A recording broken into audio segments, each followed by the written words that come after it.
Planet music की शानदार प्रस्तुति।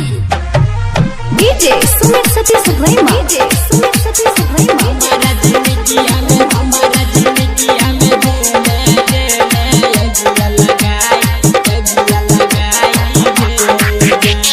प्यार हमारा से करके लेला दोसर से शादी रचाई गे जान।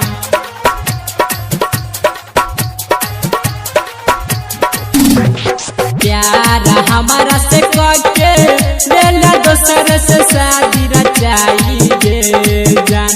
ये जान गे लेला तू रचाई गे जान। ये जान हमारा जिंदगिया में दिल अगिया लगाई गे जान। ये जान हमारा जिंदगिया में दिल अगिया लगाई गे जान। प्यार हमारा से करके लेला दोसर से शादी रचाई गे जान।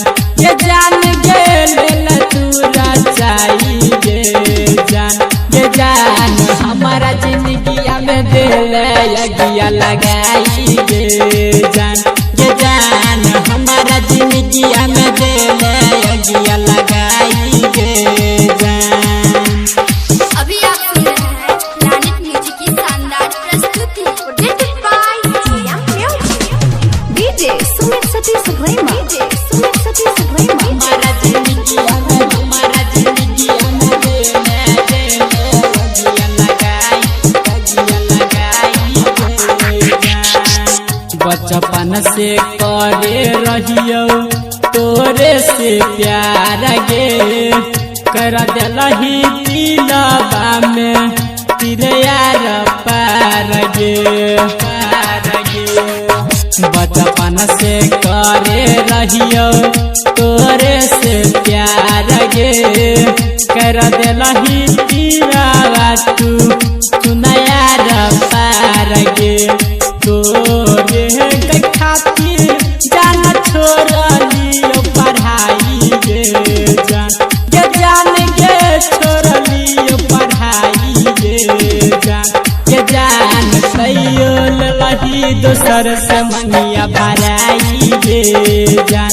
ये जान हमारा जिंदगिया में दिल अगिया लगाई गे जान। अभी आप सुन रहे हैं प्लैनेट म्यूजिक की शानदार प्रस्तुति। Presented by JM Music। DJ Sumit Satish भैया, डीजे सुमित सतीश भैया। हमारा जिंदगिया में दिल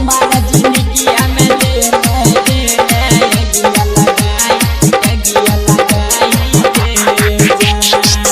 कहै छौ सुमन किसन एतै बड़ याद गे।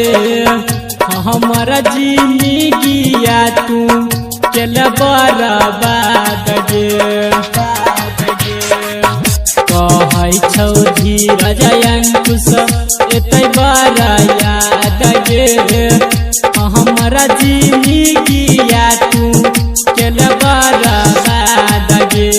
रमन यादव कह बनल हर जाई गे जान। ये जान गे बनल हर जाई गे जान। ये जान सैयो लही दोसर से मंगिया भराई गे